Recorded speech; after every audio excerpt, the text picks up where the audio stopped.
Hi hello നമസ്കാരം. ഏവർക്കും എന്റെ ചാനലിലേക്കും എന്റെ വീഡിയോയിലേക്കും വീണ്ടും വീണ്ടും വീണ്ടും സ്വാഗതം. കുറച്ച് നാളുകളുടെ ഇടവേളയ്ക്ക് ശേഷം ഞാൻ പിന്നെയും സിനിമ റിവ്യൂ ആയിട്ട് വന്നിരിക്കുകയാണ്.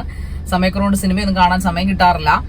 എന്തായാലും ഞാനൊരു ആലപ്പുഴക്കാരിയായ സ്ഥിതിക്ക് ആലപ്പുഴ ജിംഖാന കാണാതിരിക്കുന്നത് ശരിയല്ലെന്ന് തോന്നി. സോ ആലപ്പുഴ ജിംഖാന കണ്ടു. ഫസ്റ്റ് ഡേ ഞാൻ കാണാറില്ല, അത്ര ക്രൂഷ്യൽ പടങ്ങൾ മാത്രമേ ഫസ്റ്റ് ഡേ ഇപ്പൊ കാണാറുള്ളൂ. സോ സെക്കൻഡ് ഡേ ആണ് കാണുന്നത്. ആലപ്പുഴ ജിംഖാന കൂടാൻ രണ്ട് കാരണങ്ങളാണ്. ഒന്ന് ആലപ്പുഴ ജിംഖാന, ആലപ്പുഴയുടെ പേര്. രണ്ടാമത്തെ റീസൺ നസ്ലിനാണ്. സോ ഇതുകൊണ്ട് കാണാൻ കയറി. പക്ഷേ ഞാൻ ചേർത്തലാണ് കണ്ടത്. പടം 2 മണിക്കൂറും 20 മിനിറ്റും. ഖാലിദ് റഹ്മാനാണ് ഡയറക്ടർ. നസ്ലീൻ, കോട്ടയം നസീറിക്ക, അങ്ങനെ ഗണപതി, അങ്ങനെ കുറെ നമുക്ക് അറിയാത്തതും അറിയുന്നതുമായിട്ടുള്ള യൂത്ത്സും അതുപോലെ പ്രായമുള്ള ആൾക്കാരും ഒക്കെ ഉണ്ട്. ലുക്മാൻ ഉണ്ട് കേട്ടോ, ലുക്മാനൊക്കെ ഉണ്ട്. ലുക്മാൻ ഒരു വെറൈറ്റി റോളിലാണ്, വെറൈറ്റി ലുക്കിലാണ് ലുക്മാൻ വന്നിരിക്കുന്നത്. പടം ഇറ്റ്സ് ലൈക്ക് ഒരു ആവറേജ് പടമാണ് സത്യത്തിൽ. നമ്മൾ നസ്ലിന്റെ ഒരു മൂവി കഴിഞ്ഞ പ്രാവശ്യം ഞാൻ ആം കാതൽ എന്ന് പറഞ്ഞ മൂവി കാണാൻ പോയപ്പോഴും എനിക്കൊരു ഡിസപ്പോയിന്റ്മെന്റ് ആയിരുന്നു. ബിക്കോസ് തീമൊക്കെ കൊള്ളാം, പക്ഷേ അത് ജനങ്ങളിലേക്ക് എത്തിക്കുമ്പോൾ അയാളുടെ എനിക്കൊന്ന് പ്രേമലുവിന്റെ ഹാങ് ഓവറിൽ കിടക്കുന്ന കൊണ്ടാവാം ഒരു പക്ഷേ നസ്ലിൻ ആ ഒരു അപ് ടു ദ മാർക്കിലേക്ക് എത്തുന്നില്ല എന്നൊരു തോന്നലുണ്ടായി. ഭയങ്കര തമാശയില്ല. ഈ യുവനടന്മാരുടെ കുഴപ്പമെന്ന് വെച്ച് കഴിഞ്ഞാല് സെയിം പാറ്റേൺ പിടിക്കുന്നതുകൊണ്ടാണ്. മനസ്സിലായോ? നിങ്ങളൊക്കെ കണ്ടുപിടിക്കുന്ന ആൾക്കാരെന്ന് പറഞ്ഞാൽ ഫഹദ്, ചാക്കോച്ചൻ, ഇവരെയൊക്കെയാണ് നിങ്ങൾ കണ്ടുപിടിക്കേണ്ടത്. Prithviraj, of course Prithviraj. Because അവർക്കൊക്കെ പാളിപ്പോയി. ഇപ്പൊ ചാക്കോച്ചന് പാളിപ്പോയത് ഒരു 25 സിനിമകൾ അദ്ദേഹം ചെയ്ത് പാളിപ്പോയിരുന്നു. അതിൽ 1-2 അനിയത്തിപ്രാവ്, നിറം, മയിൽപീലിക്കാവ്, അങ്ങനെയുള്ള പടങ്ങൾ ഒഴിച്ചാൽ നമുക്ക് ഓർത്തിരിക്കാൻ പറ്റുന്ന ഹിറ്റ് പടങ്ങളൊന്നും അദ്ദേഹം തന്നിരുന്നത്. എല്ലാം ഒരേ പാറ്റേൺ. അന്ന് ചാക്കോച്ചനെ കുറിച്ച് എന്റെയൊക്കെ യൂത്ത് ജനറേഷൻ, അന്ന് ഞാൻ ന്യൂ ജനറേഷൻ ആയിരുന്ന കാലത്ത് ചാക്കോച്ചന്റെ പടങ്ങൾ സോ കോൾഡ് റൊമാൻറ്റിക് പടങ്ങളായി മാറിയിരുന്നു. സോ അതുകൊണ്ട് തന്നെ ഒരു 25 സിനിമകൾ ചെയ്തതിനു ശേഷം അദ്ദേഹം ആ പരിപാടിയെ നിർത്തിപ്പോയി. പിന്നീട് വർഷങ്ങൾക്കിപ്പുറം അദ്ദേഹം തിരിച്ചു വന്നു ന്യൂ ചാക്കോച്ചനായിട്ട്. So we accepted. Still he is rocking. Officer on duty ഉൾപ്പെടെ അടിപൊളി പടമാണ്. അപ്പൊ അതേ ഒരു പാറ്റേൺ ഒരിക്കലും ഈ നസ്ലിനൊന്നും പിടിക്കരുത്. ബിക്കോസ് അത് അവർക്ക് പറ്റിയൊരു അബദ്ധമാണ്. അന്ന് ചാക്കോച്ചിന് പറ്റുന്ന ഒരു അബദ്ധം പൃഥ്വിരാജിന് പറ്റിയിട്ടുണ്ട്. പൃഥ്വിരാജിന് 10ഓളം സിനിമകൾ എനിക്ക് തോന്നുന്നു. അതിൽ 1-2 ഹിറ്റ് ഒഴിച്ചാൽ ബാക്കി സ്വപ്നക്കൂട്, ആദ്യത്തെ അദ്ദേഹത്തിന്റെ പടം ഒക്കെ ഒഴിച്ചാൽ മിക്കതും പൊട്ടിപ്പാളീസായി പോയിരുന്നു. അതിനുശേഷമാണ് പൃഥ്വിരാജ് വെറൈറ്റി ചെയ്യാൻ തുടങ്ങിയത്. സോ നസ്ലിന്റെ ഉദ്ദേശം അത് തന്നെയാണോന്ന് അറിയത്തില്ല. എന്തായാലും വെറൈറ്റികൾ പിടിക്കുക, വെറൈറ്റികൾ ചെയ്യുക എന്ന് മാത്രമേ പറയാനുള്ളൂ. കാരണം ഇതിനകത്ത് ജിംഖാന ഇറ്റ്സ് എ ഗെയിം, ഒരു ബോക്സിംഗ് സിനിമയാണ്. ബോക്സിങ്ങിനോട് താല്പര്യം തോന്നുന്ന, സ്പോയിലർ ഒന്നും അല്ല കേട്ടോ. പക്ഷെ ഇതിലും നന്നായിട്ട് നമ്മുടെ ആ സിനിമയുടെ പേര് ഞാൻ മറന്നുവല്ലോ, ആന്റണി പെപ്പെ. ഞാൻ പോയി റിവ്യൂ ചെയ്തൊരു പടമാണ്. അതൊരു ബോക്സിംഗ് പടമാണ്. അത് ഗംഭീരമായിരുന്നു. പക്ഷെ അത് എനിക്ക് അത്രയും വിജയിച്ചു എന്ന് എനിക്ക് അറിഞ്ഞൂടാ, ആന്റണി പെപ്പയുടെ ആ ബോക്സിംഗ് പടം. പക്ഷെ ഇറ്റ്സ് ലൈക്ക് സൂപ്പർ. നമുക്ക് ഭയങ്കര ഇഷ്ടം തോന്നുന്ന ഒരു ഗെയിമായിരുന്നു അത്. ഭയങ്കരമായിട്ട് നമുക്ക് ഇഷ്ടം തോന്നുന്ന, ഗെയിം അല്ല, ഒരു ഫിലിം ആയിരുന്നു അത്.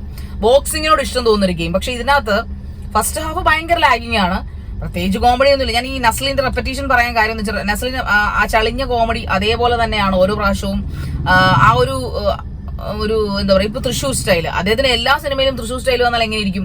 നസ്ലിന്റെ ഒരു സ്റ്റൈൽ ഓഫ് സ്ലാങ് ഉണ്ടായിരുന്നു. പ്രേമലുവിലായാലും എന്താടാ നിനക്ക് പറയുന്നത് മനസ്സിലാവില്ലേ, എന്താടാ നീ ഇങ്ങനെ, ആ ഒരു സ്റ്റൈൽ ഉണ്ടല്ലോ ഇപ്പോഴത്തെ ന്യൂജൻ പിള്ളേരുടെ. അത് തന്നെയാണ് അദ്ദേഹം ഇതിലും ഈ പറയുന്ന പോലെ കാണിച്ചിരിക്കുന്നത്. സോ അതൊരു ശുഭകരമായ കാര്യമായിട്ട് എനിക്ക് തോന്നുന്നു. It's not good. ബിക്കോസ് മടുപ്പടിക്കും ആൾക്കാർക്ക്. അതുകൊണ്ട് വെറൈറ്റികൾ പിടിക്കാൻ ശ്രമിക്കുക നസ്ലിൻ. എനിക്ക് അത് മാത്രമാണ് എളിയ പ്രേക്ഷക എന്ന നിലയിൽ എനിക്ക് താങ്കളോട് പറയാനുള്ളത്. ഇപ്പം ഞാൻ ക്യാമറ വെച്ചപ്പോൾ അധികം വെട്ടമില്ലായിരുന്നു. ഇപ്പൊ നല്ല സൂര്യന്റെ പ്രകാശം അടിച്ച് തകർക്കുന്നുണ്ട്, നിങ്ങൾ ക്ഷമിക്കുക. അപ്പോ അതുകൊണ്ട് പടം ഒരു ആവറേജ് ആണ്. ആവറേജ് എന്ന് വേണമെങ്കിൽ പറയാം. ഭയങ്കരമായിട്ട് കോമഡി അല്ല, എന്നാൽ ഭയങ്കര ആക്ഷൻ ത്രില്ലർ അല്ല. ക്ലൈമാക്സിൽ നമ്മൾ എന്തൊക്കെയോ ഓരോ മൊമെന്റ് കഴിയുമ്പോൾ നസ്ലിന്റെ പടമല്ലേ, എന്തെങ്കിലും കൂടുതൽ കാണും എന്ന് പ്രതീക്ഷിക്കും. But it didn't happen till the climax. അപ്പൊ അതുകൊണ്ട് തന്നെ എനിക്ക് ഓൾ ടോട്ടൽ ദ മൂവി എനിക്ക് അത്ര ഭയങ്കരമായിട്ടുള്ള മൂവിയായിട്ട് തോന്നിയില്ല.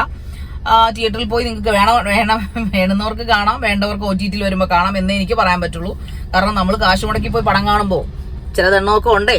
സോ അതുകൊണ്ട് പടങ്ങൾ ഇറക്കുമ്പോൾ അതൊരു എന്താ പറയാ, പടമൊക്കെ ക്വാളിറ്റിയാണ്. ആലപ്പുഴയെ നന്നായിട്ട് ഷൂട്ടൊക്കെ ചെയ്തിട്ടുണ്ട്. പക്ഷെ ഇതിനകത്ത് ആലപ്പുഴ ജിംഖാന ഉദ്ദേശിക്കുമ്പോൾ അതിനകത്ത് അതൊരു കളി ബോക്സിംഗ് ആണോ കാര്യം ബോക്സിംഗ് ആണോ എന്നും നമുക്ക് മനസ്സിലാകുന്നില്ല. സെപ്പറേറ്റ് എടുത്ത് നോക്കുമ്പോൾ പിള്ളേരൊക്കെ അഭിനയിച്ച് ഉണ്ട്. പക്ഷെ അഭിനയിച്ച് തകർത്തൊന്നും പറയാൻ പറ്റത്തില്ല. സോ നസ്ലിന്റെ ഒരു റെപ്പറ്റീഷൻ അതിനകത്ത് വല്ലാതെ നമ്മളെ ബോറടിപ്പിക്കുന്നുണ്ട്. നസ്ലിന്റെ ഒരു style of speaking, style of rendition, dialogue rendition ഒക്കെ എല്ലാ സിനിമകളിലും അദ്ദേഹം ഒരേ സ്റ്റൈലാണ് ഫോളോ ചെയ്യുന്നത്. ദുഃഖകരമായ കാര്യമാണ്. സോ ട്രൈ ഹാർഡ് വർക്ക് ചെയ്യുക. ചിലപ്പോൾ ഇതൊക്കെ കാണുമ്പോൾ പുളി പൂച്ചൊന്നും ഇവൾ ആരടി ഒരു ഉണക്ക ആങ്കർ എന്നൊക്കെ തോന്നുമായിരിക്കും. ബട്ട് എനിവേ പറയാതിരിക്കാൻ പറ്റത്തില്ല. കാശ് മുടക്കി പടം കാണുമ്പോൾ ഞങ്ങൾ പറയും, ഞാൻ റിവ്യൂവർ എന്ന നിലയിലല്ല പറയുന്നത്, ഞാനൊരു പ്രേക്ഷകൻ എന്ന നിലയിലാണ് പറയുന്നത്. സോ പോരാ, ആവറേജ് മാത്രമാണ് ആലപ്പുഴ ജിംഖാന. ആലപ്പുഴക്കാർക്ക് ചെറിയ നാണക്കേടൊക്കെ ഉണ്ടാക്കിയതുകൊണ്ട് ഞാൻ ഭയങ്കരമായിട്ട് പ്രതീക്ഷിച്ചില്ല. പക്ഷേ ടിക്കറ്റ് ബുക്കിംഗ് ഒക്കെ കണ്ടപ്പോൾ ഞാനോർത്തു എല്ലാം ഫില്ലിംഗ് സീറ്റ്സ്, ഫസ്റ്റ് ഫില്ലിംഗ് എന്നൊക്കെ പറഞ്ഞിട്ട് ബുക്ക് മൈ ഷോയിൽ പിറ്റേ ദിവസവും ഞങ്ങളുടെയൊക്കെ നാട്ടിലെ ചില തിയേറ്ററുകളൊക്കെ ഹൗസ്ഫുൾ ആയി രാത്രിയിലെ ഷോ ഒക്കെ. അപ്പോൾ ഞാനോർത്തു നല്ലതായിരിക്കും. മരണമാസം ഞാൻ പിന്നെ കാണാൻ പോയില്ല, ബിക്കോസ് എല്ലായ്പ്പോഴും ഈ നമ്മുടെ പുള്ളിക്കാരന്റെ പടം കണ്ട് വെറുതെ എന്തിനാ പുള്ളിയുടെ പിന്നെ കാണാമെന്ന് വെച്ചു. അപ്പോൾ സോ അങ്ങനെ കണ്ടതാണ്. പക്ഷേ not up to the mark എന്നാണ് എനിക്ക് പറയാനുള്ളത്. എന്നെ സാറ്റിസ്ഫൈ ചെയ്തില്ല. കുട്ടികൾക്ക്, ന്യൂ ജനറേഷൻ പിള്ളേർക്ക് കുറച്ചൊക്കെ ഇഷ്ടപ്പെടുമായിരിക്കും എന്ന് എനിക്ക് തോന്നുന്നു. എങ്കിലും അവർക്കും ഇഷ്ടപ്പെടാനുള്ള എലമെന്റ്സ് ഒക്കെ അതിനകത്ത് ഉണ്ടോ എന്ന് എനിക്ക് സംശയമാണ്. എനിവേ നോക്കുക, നിങ്ങൾ പോയി നിങ്ങളുടെ ഇഷ്ടം പോലെ കാണുക. വിഷുവൊക്കെ അല്ലേ, വെറുതെ അവധിക്കാലമല്ലേ, ചുമ്മാ ഒരു പടമൊക്കെ കാണുമെന്ന് ചില്ലാവ്. ഓക്കെ ദാൻ, അപ്പോൾ അടുത്ത റിവ്യൂ ആയിട്ട് കാണുന്നവരേക്കും ബൈ ബൈ. പിന്നെ അതിനകത്തൊരു ആലപ്പുഴക്കാരുടെ ഒരു പാട്ടുണ്ട് കേട്ടോ, അത് കൊള്ളാം. അത് മാത്രമാണ് എനിക്ക് ഒരു സിഗ്നിഫിക്കന്റ് ആയിട്ട് അല്ലെങ്കിൽ ഒരു നമ്മളെ ഒന്ന് ക്യാച്ചപ്പ് ചെയ്യുന്നതായിട്ട് തോന്നിയത്. പിന്നെ ആലപ്പുഴയൊക്കെ കാണിച്ചിട്ടുണ്ട്, സക്രിയ ബസാറിനെ കുറിച്ച് പറയുന്നുണ്ട്. ആലപ്പുഴ ടൗൺ ആണ്, ബോട്ട് ജെട്ടിയൊക്കെ കാണിക്കുന്നുണ്ട്. മനോഹരമായിട്ട് കളർഫുൾ ആയിട്ട് കാണിച്ചിട്ടുണ്ട്. ഒരുപാടൊന്നുമില്ല. ആലപ്പുഴ ബീച്ച് ഒന്നും കാണിച്ചില്ല, എനിക്ക് മാരാരി ബീച്ച് അങ്ങോട്ടാണ് കാണിച്ചിരിക്കുന്നത്. Anyway all total it's an average movie. Okay, thank you. അടുത്ത മൂവിയുടെ വിശേഷങ്ങളുമായി കാണുമ്പോഴേക്കും നന്ദി, വണക്കം.